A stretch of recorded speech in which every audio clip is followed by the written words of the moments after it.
Today, we, the mayor and elected officials of Baltimore City, and other officials are here to help big brothers and big sisters of the greater Chesapeake kick off the Be More, Be Big campaign.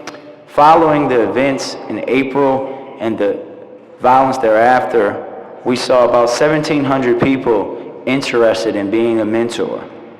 Out of that, 73, just 73 men in Baltimore followed up to be a mentor. And out of that 73, only 14 of them are currently a mentor.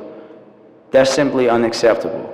But this is so very important for all the men of Baltimore City. And even if you're in Baltimore County who used to live in Baltimore City, come back and mentor youth. It's very important that we do that. If we want to change the culture in Baltimore City, from which some people joke about calling it a murder city and all the other bad names they call Baltimore, they don't talk about the good things that we do in Baltimore.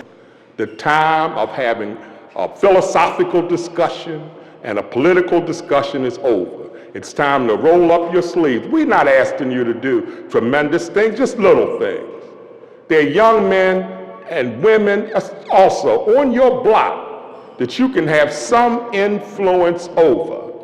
That individual one day be your city councilman, your firefighter, your police officer, your school teacher, your doctor, your lawyer. If you invest in them now, it'll pay dividends in the future. It is time for the men in the Baltimore metropolitan area to step to the plate. The sages and the elders of our community always tell us that an ounce of prevention beats a pound of cure. It's not a big commitment. Now we can pay for this now and make a difference in these young people's lives now, or we can really, really pay for it later. So we have a very simple goal, 100 men. We want your applications in the month of November. We want you to sign up. You have all these great role models up here. We have 250 boys in Baltimore City right now whose, in large part, mothers were brave enough to come to us and say, and some have said this is an exact quote, "There's not a man in my son's life I trust him with right now." Think about that. What does it mean? Like, I have a 4-year-old now.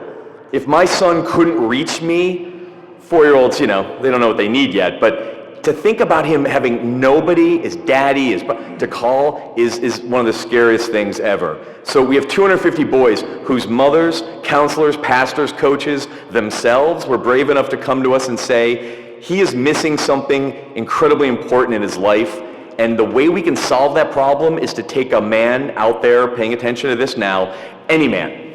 We have seniors, we have millennials, we have CEOs of big companies, we have interns, we have college undergrads just starting their careers. We have all of them. That's all it takes. biglittle.org. That's our website. biglittle.org/volunteer.